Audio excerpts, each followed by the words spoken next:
Welcome to Insight Orbit. Today, we're taking a deep dive into a moment that I think we basically all dread. Oh, absolutely. Right. So picture this. You step into an elevator, the doors are just about sliding shut, and a VIP at your company just casually walks in. The absolute worst timing. Exactly. Or, maybe you're just sitting in a routine Tuesday morning meeting, minding your own business, and your boss suddenly turns to you and asks for your thoughts on a massive new project. Yeah, and you have zero prep time. Right. Zero. And your heart just drops into your stomach, your palms get all clammy, and panic completely sets in. I mean, your mind just goes totally blank. It is such a universal human experience. Psychologists actually refer to it as the sudden spotlight effect. The sudden spotlight effect, I like that. Yeah, it's basically this intense feeling that you are suddenly standing on a brightly lit stage with no script, and everyone in the room is just waiting for you to deliver an absolute masterpiece. And life almost never hands us a teleprompter, right? So that is our mission today. We are going to uncover how you can actually master spontaneous speaking. It's so important. It really is. And to stop freaking out in those high-stakes moments, we have to tackle this from three different angles. First, we need to calm the sudden physical panic. Second, we have to fix that perfectionist mindset that causes the whole, deer in headlights reaction. And finally, we need to give our brains some emergency guardrails to keep us on track without sounding like a robot. That is a great roadmap. And really, the best place to start is with that physiological elephant in the room. Because before anyone can construct some brilliant impromptu answer, they have to deal with the sheer terror of being put on the spot. Right, because if I'm panicking, I can't think. Exactly. All the communication frameworks in the world are completely useless if your nervous system is literally screaming at you to, run away and hide under a desk. I know that feeling all too well. I mean, it literally feels like my body is preparing to fight a bear when all I was asked for was like a Q3 status update. Yeah, because that is the literal fight or flight response kicking in. Mm. Researchers actually break this down into the ABCs of anxiety. Okay, what are the ABCs? So it stands for affective, which is the emotional component, behavioral, which is what physically happens to your body, and cognitive, which is the mental spin cycle you get trapped in. The mental spin cycle. And up to 85% of people experience this kind of public speaking anxiety. It triggers this massive cascade of biological reactions. But the good news is you can use some incredibly practical hacks to basically short-circuit that response. Well, I am always looking for a biological hack. I mean, obviously, I can't just run a mile around the conference room to burn off that adrenaline. So how do I actually shut it down while I'm sitting in a meeting? It really comes down to temperature and breath. Temperature. Yeah. So our palms actually act as thermoregulators because they contain these highly specialized blood vessels. Oh, wow. Yeah, so holding something cold in the palms of your hands, like, say, a chilled glass of water, it actually cools the blood that's circulating back to your heart, which lowers your core body temperature. So because when anxiety spikes, you naturally kind of flush and get hot. Right, you sweat, you get red. So proactively cooling your palms signals to your brain that the environment is actually manageable, and that directly lowers the physical panic. That is wild. Okay, cooling the palms makes total biological sense for the heat of panic. But what about the breathing? Because I've tried taking those big, deep breaths before pitching, and half the time it just makes me feel like I'm going to hyperventilate. Yeah, that happens all the time because people focus entirely on the inhale.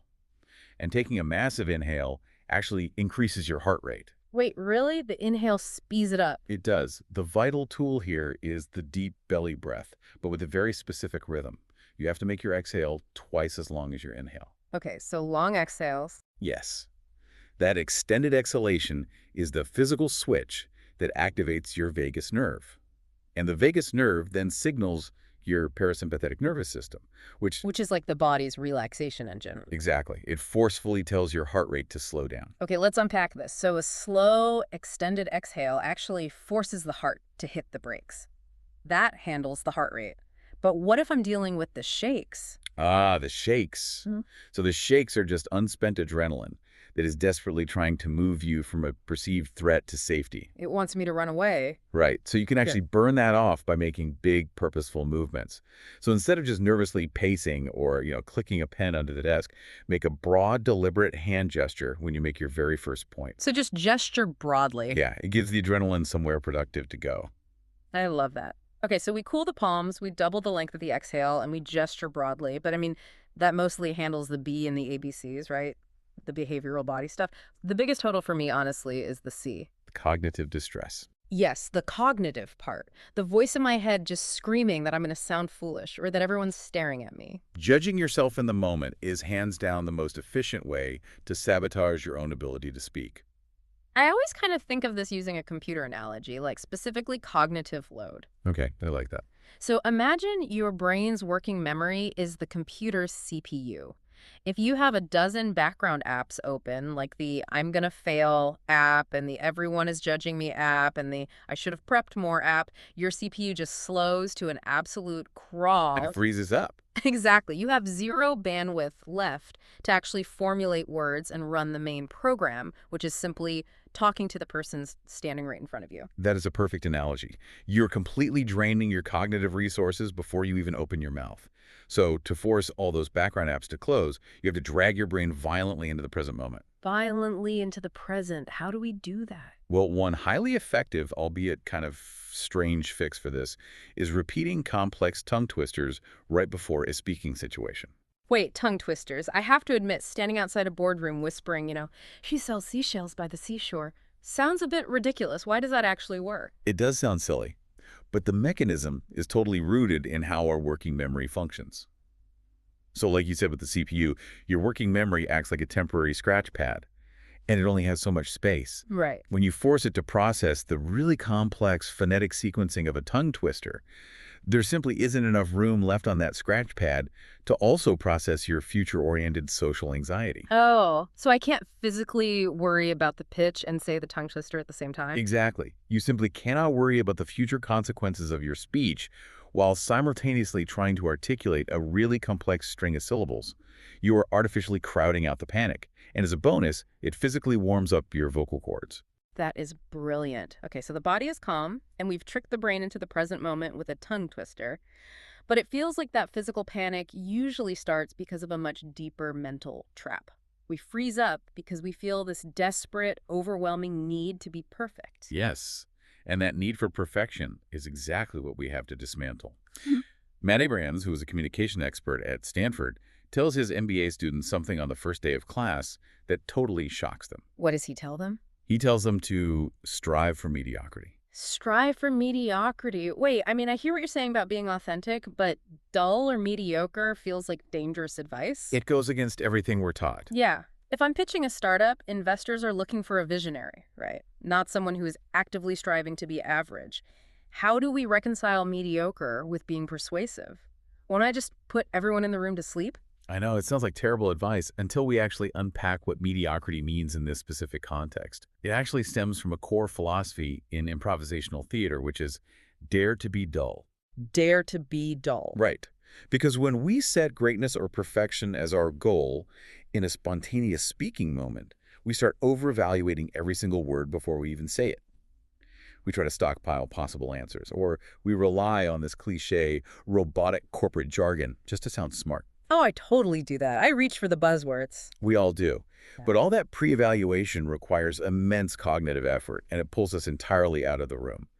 Striving for mediocrity simply means aiming for clear, functional communication. Just getting the point across. Exactly. Yeah. By separating the brilliance of your actual idea from the intense pressure of delivering a flawless theatrical performance, you just relax.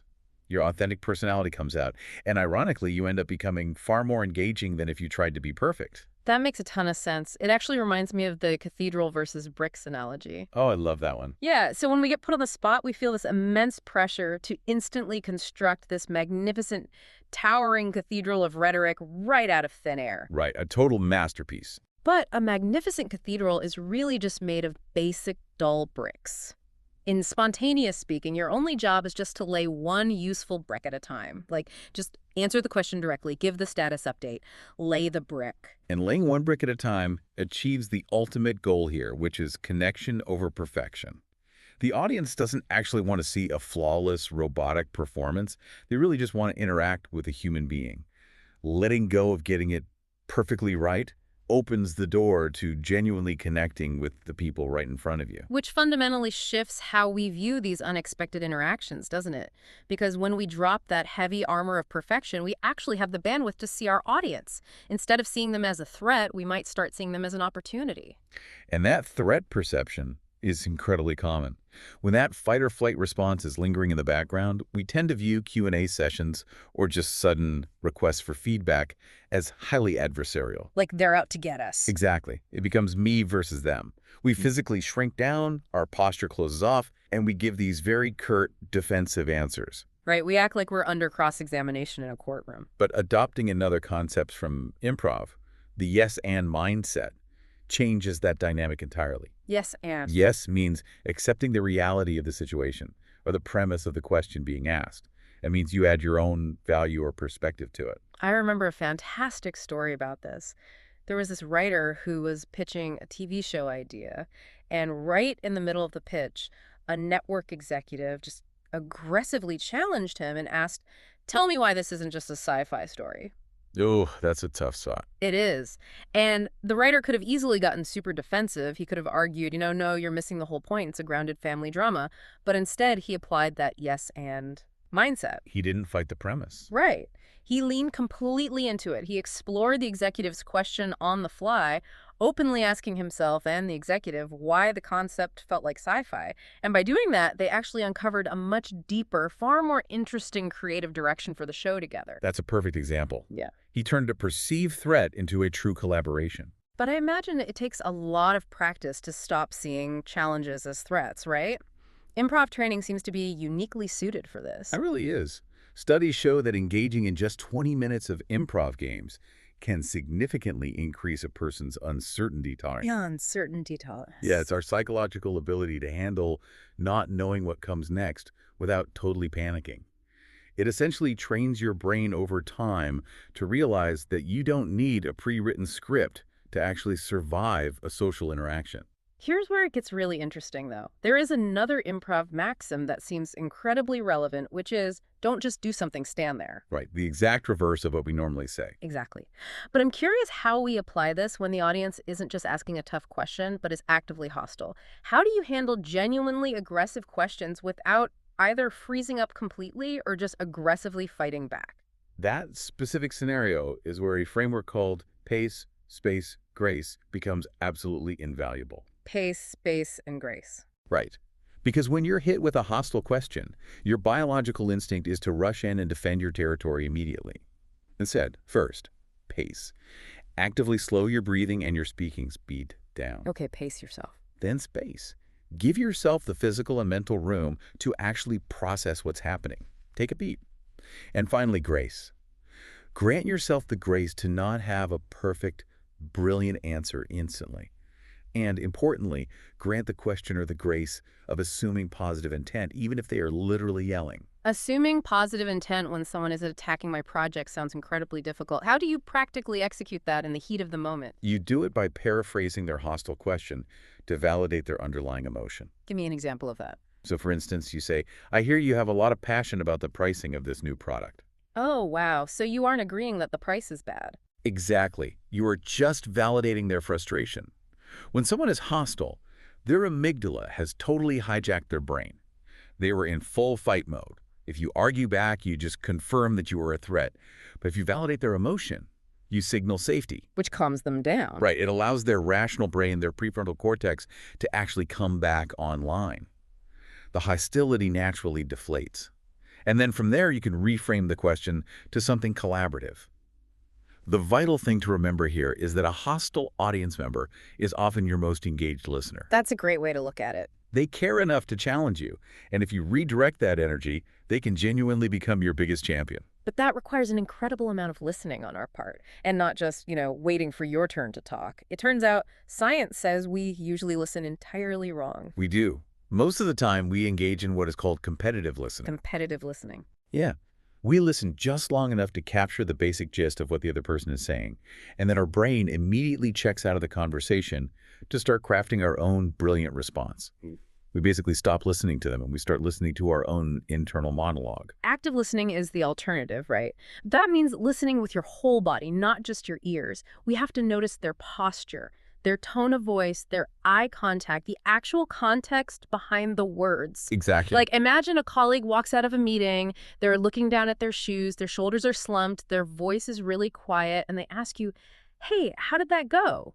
If you only process the literal words they said, you might pull out a mental notepad and give them a bulleted list of harsh critiques on their slide deck. And that would be an absolute disaster in that moment. Because if you listen with your whole body, if you look at how they are asking you, realize they do not want constructive feedback right then. They are defeated. They just want support. Right. Another scenario is, say, a parent who hears a loud crash in the kitchen. They run in and see their kids standing next to a shattered plate. The immediate instinctual reaction is just to yell. Of course. But if you pause and actively listen to the environment, if you simply ask, "Why did this happen?" You might discover the child was actually trying to wash the dishes to surprise you, and the soapy plate just slipped. The intent changes everything. It really does. But training our brains to stay present and truly listen like that is difficult, mostly because our brains are naturally wired to plan ahead. They constantly seek patterns to conserve energy. Right, we're prediction machines. Exactly. And this brings us right back to those improv exercises, which are specifically designed to forcefully break that habit of planning. One classic exercise is called shout the wrong name. Okay, how does that work? You literally walk around a room, point at objects, and emphatically call them by the wrong name. So you point at a chair and confidently say apple. You point at a lamp and say bicycle. I have actually tried that, and it is weirdly exhausting because your brain desperately wants to categorize things by their actual names. Or what I found myself doing, it tries to cheat by planning a list of random fruits to shout out before I even point at anything. Yes, and that exhaustion you feel is your brain's semantic networks being heavily disrupted. The game destroys your ability to plan ahead and forces total immediate presence. Another powerful exercise they use is telling a story one word at a time in a circle. Oh, I've seen that. Yeah, you cannot plan your word because the person right before you might change the entire direction of the sentence. You have to listen intensely to every single word leading up to yours, let go of whatever clever idea you had stored up, and just contribute the next logical brick to the story. Just lay the next brick. I love it. Okay, so the body is calm, the brain is present, and we are actively listening. But that doesn't automatically mean the right words will come out when we finally open our mouths, does it? No, it does. We still need a way to organize our thoughts on the fly so we don't just ramble. And this is where structuring spontaneity comes in. Structure is the absolute secret weapon of spontaneous speaking. We often mistakenly assume that spontaneous means this rambling stream of consciousness. But human brains process structured information roughly 40% more effectively than they process unstructured lists or bullet points. Right, it's just like a 10-digit phone number. If I read you 10 random numbers, 86753099214, it's incredibly hard to hold that in your memory. Nearly impossible. But if I chunk it into a familiar structure, 86753099214, suddenly your brain can hold on to it easily. The brain seeks patterns, and structure just makes data digestible. Exactly. A structure acts as a roadmap for your communication. It answers the question of how you will say something, which then frees up all that precious cognitive bandwidth we talked about earlier to focus entirely on what you are saying. It gives your brain rails to run on. Let's get into some specific frameworks then. I know one of the most common is problem, solution, benefit. Yes, and this one is highly persuasive. You start by identifying the issue. Then you offer a clear way to solve it. And finally, you highlight the tangible benefits of that solution. Okay, so for example, if you were spontaneously asked to pitch, like a classic child's toy, like a Slinky. A Slinky, okay, let's do it. The problem is that kids get bored easily inside the house, and parents are totally tired of relying on screen time. The solution is this really simple kinetic spring toy that can literally walk downstairs on its own. And the benefit is that it provides hours of quiet, offline entertainment for the kids and peace of mind for the parents. See, problem, solution, benefit. It totally forces you to be concise. It really does. What's another framework? Another incredibly versatile one, especially for corporate environments, is what, so what, now what? Oh, I love this one for giving sudden feedback or project updates. It perfectly respects the audience's time. First, what you clearly define what the idea, the product, or the feedback actually is. Then, so what? You explain why this matters to the specific person listening, what is the relevance or the impact. Finally, now what? You provide clear next steps or a call to action. So imagine you are put on the spot for a quick update on a new software integration. The what could be: we just completed the installation of the new CRM software across all departments. The so what is: this means all our customer data is finally in one centralized location, which is going to save the sales team about 5 hours of administrative work every single week. Beautiful. And the now what? The now what is: I need everyone to log in by Friday and complete the 20-minute orientation module so we can fully launch on Monday. It is targeted and it drives action immediately. So what does this all mean? There is a phrase that perfectly captures why these structures are so vital. Tell me the time, don't build me the clock, because I'm so guilty of clock building. When we are put on the spot, we often take the audience on the very messy, meandering journey of our own internal discovery. Like, we figure out our point while we are talking, and we just drag everyone else through the weeds with us. It's exhausting for the listener. It is. Structuring your thoughts stops you from doing that. Audiences do not need to see the factory floor. They just want the finished product. Right. And to ensure that finished product really hits the mark, every structured response should aim for 3 distinct targets: information, emotion, and action. Information, emotion, action. Right. What do they need to know? How do you want them to feel about it? And what do you want them to do next? If your structure hits those 3 targets, you are going to be successful. This completely reframes how to handle being put on the spot. I mean, we've gone from cooling down the physical panic with deliberate breathing and temperature hacks to closing those mental background apps with tongue twisters. Yeah. We dismantled the perfectionist trap by daring to be dull and laying one brick at a time. We also explored how to stop competitive listening, replacing it with active, full-body listening to truly understand what the audience needs, even when they're being hostile. And finally, we established that having a back pocket structure like what, so what, now what, keeps us from rambling and allows us to deliver clear, actionable messages. But of course, just knowing these frameworks isn't quite enough on its own, is it? Unfortunately, no. Communication is a muscle. You don't just learn a framework and suddenly become this master orator. You have to practice these structures in low-stakes environments. Like where? Well, practice the what, so what, now what's format when you are just writing a brief email to a colleague, or even when you are summarizing a movie plot for a friend. Build that muscle memory daily so that when the high-stakes moment arrives, when that VIP steps into the elevator, your training takes over seamlessly. I want to leave you with a final thought to ponder today. Something that takes this way beyond just boardroom presentations or elevator pitches. We've seen how improv principles like yes and building our uncertainty tolerance can totally save us when we are suddenly forced to speak. Right. But I wonder if we apply that exact same structured spontaneity to the broader uncertainties of our lives, like a sudden career shift or an unexpected health diagnosis or even a global crisis, could thinking fast and actively embracing the unknown actually be the secret to living a much more resilient life? That suggests spontaneity isn't just a speaking skill. In a world that is inherently unscripted, it might actually be a vital life skill. I couldn't agree more. Thank you so much for joining us on this deep dive. Remember, the next time you find yourself in an elevator and the doors close and the CEO looks directly at you, you don't need a flawless x-ray of your thoughts. You don't need to be perfect. Definitely not. You just need to take a breath, stay in the muddy waters of the present moment, and lay one dull, useful brick at a time. Catch you on the next one.